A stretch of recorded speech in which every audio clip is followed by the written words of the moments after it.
VBS 2021 के devotion session में आपका स्वागत है। हम परमेश्वर पिता की कृपा से 5वें दिन के डिवोशन तक पहुंच गए हैं। प्रभु ने हम सबों को अच्छा रखा और अच्छा श्वास दिया, इसके लिए हम परमेश्वर का धन्यवाद करते हैं। आज का डिवोशन रेवरेंड हेमंत लाल लेंगे और उन्होंने इस डिवोशन में अपने 2 पात्रों को भी रखा है जो कि विभिन्न माध्यम से आपको संदेश देंगे कि नई सृष्टि में कैसा स्वभाव होना चाहिए, किस स्वभाव के अनुसार हमको आचरण करना है। और ये बड़े सुंदर ढंग से प्रस्तुत किया गया है और मैं विश्वास करता हूँ कि इसके द्वारा आप सब बहुत आशीषित होंगे। तो मैं आमंत्रित करता हूँ रेवरेंड एच लाल को कि वो अपना डिवोशन दे। हम अपने उद्धारकर्ता प्रेमी प्रभु यीशु मसीह के नाम में पिता परमेश्वर का हृदय से धन्यवाद करते हैं कि उन्होंने हमें यह नया दिन दिखाया और आज की आराधना जो VBS का 5वां दिन है उसमें सम्मिलित कराया। और इस कारण से मैं आप सभी का जो इंटरनेट के माध्यम से आज की आराधना में सम्मिलित हुए हैं, उद्धारकर्ता यीशु के नाम में मैं स्वागत करता हूं। धन्यवाद करता हूं अपने वेस्लियन मेथोडिस्ट चर्च के आदरणीय पासवान महोदय अरविंद मित्रा जी का और कमेटी के हर एक सदस्यों का जिन्होंने परिश्रम किया और उनके कारण ये VBS सुचारू रूप से चल रहा है। विशेष करके मैं अपनी बेटी मरियम जान का हृदय से धन्यवाद करता हूं कि आज के डिवोशन में उन्होंने मुझे अवसर दिया कि आज के जो थीम है उस पे हम सब मिलकर मनन कर सकें। और जैसा हम 5 दिन से लगातार देख रहे हैं और मनन कर रहे हैं 2 कुरिन्थी 5:17 पद पे, जहां यो लिखा है, इसलिए यदि कोई मसीह में है तो वह नई सृष्टि है, पुरानी बातें बीत गई, देखो सब बातें नई हो गई हैं। तो प्रभु का धन्यवाद करते हैं इस पद के लिए और प्रार्थना करते हैं ताकि प्रभु की अगुवाई हम सबको मिले। धन्यवाद करते हैं प्रेमी पिता परमेश्वर आपकी उपस्थिति के लिए। धन्यवाद करते हैं यीशु मुक्तिदाता के लिए। धन्यवाद करते हैं पवित्र आत्मा के लिए कि आज उन्हीं की दया से हम आज की आराधना में सम्मिलित हो चुके हैं। और आज के VBS के जो थीम पद है उस पर हम सब मिलकर मनन कर सकते हैं। दयालु प्रभु आप अपनी अगुवाई दें, हम सब की सहायता करें। यीशु मुक्तिदाता के नाम से विनती मांगते, सुने दया करके ग्रहण करें, आमीन। तो इस पद में मैं 5 शब्दों पे हम सब का ध्यान आकर्षित करना चाहता हूं। पहला शब्द है मसीह में। मसीह में अर्थात यहाँ यीशु या प्रभु नहीं लिखा है, मसीह के अंदर मैं और आप पाए जाएं। और जब मैं और आप मसीह के अंदर रहेंगे तो हम नई सृष्टि बन जाएंगे। और नई सृष्टि कहते हैं तो उसका मतलब यह है कि पुरानी सृष्टि भी है। और इसको हम वचन में ध्यान करेंगे, जबकि ये पाया जाता है पुरानी बातें समाप्त हो गई और नई बातें हमारे जीवन में आ गई। और उत्पत्ति 1 का पहला वचन जो बाइबल का पहला वचन है उसमें यूं लिखा है, आदि में परमेश्वर ने आकाश और पृथ्वी की सृष्टि की और पृथ्वी बेडौल और सुनसान पड़ी थी और गहरे जल के ऊपर था और परमेश्वर का आत्मा गहरे जल के ऊपर मंडलाता था। और तीसरे पद में परमेश्वर ने कहा, जब परमेश्वर ने कहा उजियाला हो तो उजियाला हो गया। और परमेश्वर ने उजियाले को देखा कि अच्छा है और परमेश्वर ने उजियाले को अंधियारे से अलग कर दिया। और इस प्रकार से यह सृष्टि का निर्माण हुआ। और उत्पत्ति 4 के 7 पद में हम देखते हैं जहां यूं लिखा है, यदि तू भला करे तो क्या तेरी भेंट ग्रहण न की जाएगी?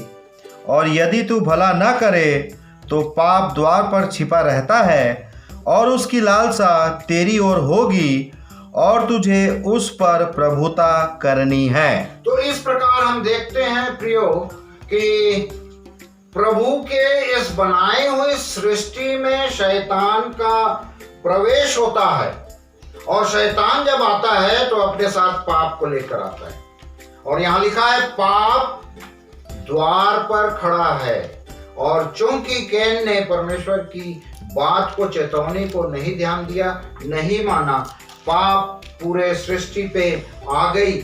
और उत्पत्ति 5, 6 और 7 में इस प्रकार से लिखा है, यहोवा ने देखा कि मनुष्यों की बुराई पृथ्वी पर बढ़ गई है और उनके मन के विचार में जो कुछ उत्पन्न होता है वह निरंतर बुरा ही होता है। और यहोवा पृथ्वी पर मनुष्य को बनाने से पछताया और वह मन में अति खेदित हुआ। तब यहोवा ने कहा, मैं मनुष्य को जिसकी मैंने सृष्टि की है पृथ्वी के ऊपर से मिटा दूंगा। क्या मनुष्य, क्या पशु, क्या रेंगने वाले जंतु, क्या आकाश के पक्षी, सबको मिटा दूंगा, क्योंकि मैं उनके बनाने से पछताता हूँ। तो यहाँ 2 बार मन आया है। मनुष्य के मन में जो कुछ उत्पन्न होता है वो बुरा उत्पन्न होता है और परमेश्वर ने मन में सोचा और पछताया और इस प्रकार से जल प्रलय के द्वारा पृथ्वी को संपूर्ण रूप से नाश कर दिया। और उसके बाद नई सृष्टि का बनाना इस प्रकार से प्रारंभ होता है जो एहजकेल 36 के 26 पद में है। यहाँ यूं लिखा है,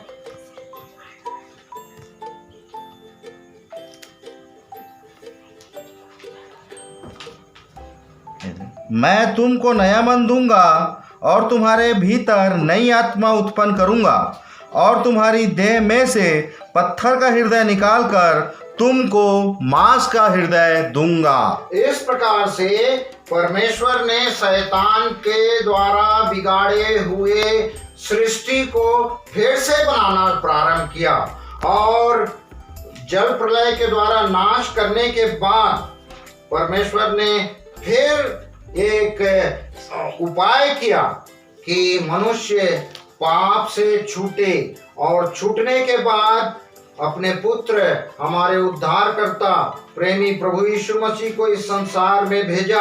और उसके पहले यूहन्ना आया और दोनों ने, यूहन्ना भी मत्ती 3 के 2 में और यीशु भी मत्ती 4 के 17 पद में वही बातें, मन फिराओ क्योंकि स्वर्ग का राज निकट आ गया है।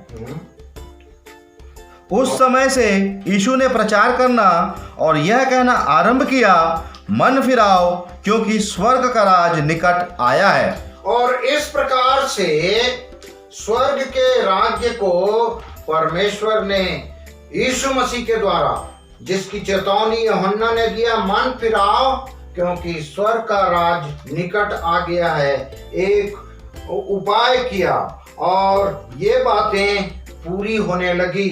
यीशु मसीह जो परमेश्वर का पुत्र है, उसने जगत में भेजा और उसके लहू बहाए जाने के कारण मनुष्य को एक नया मन मिला और यीशु मसीह ने क्रूस पर अपनी जान देकर अपने रक्त को बहाया और वो मनुष्य का हृदय लहू से भरकर, पश्चातापी हृदय लाकर उसके जीवन में परिवर्तन ला सका। और इस प्रकार से एक नई आशा, एक नई सृष्टि हमारे लिए तैयार की गई। और इसको हम इस प्रकार से देखना चाहते हैं, जो पाया जाता है निर्गमन उसका 20वां अध्याय, और उसमें मूसा के द्वारा ये आज्ञा दी गई थी, 10 आज्ञाएं।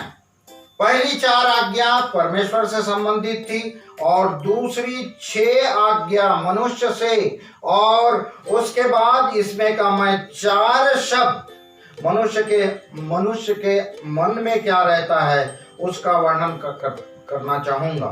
निर्गमन 20 के 13 पद में खून लिखा है, खून ना करना या हत्या ना करना, और ये मनुष्य को अशुद्ध कर दिया।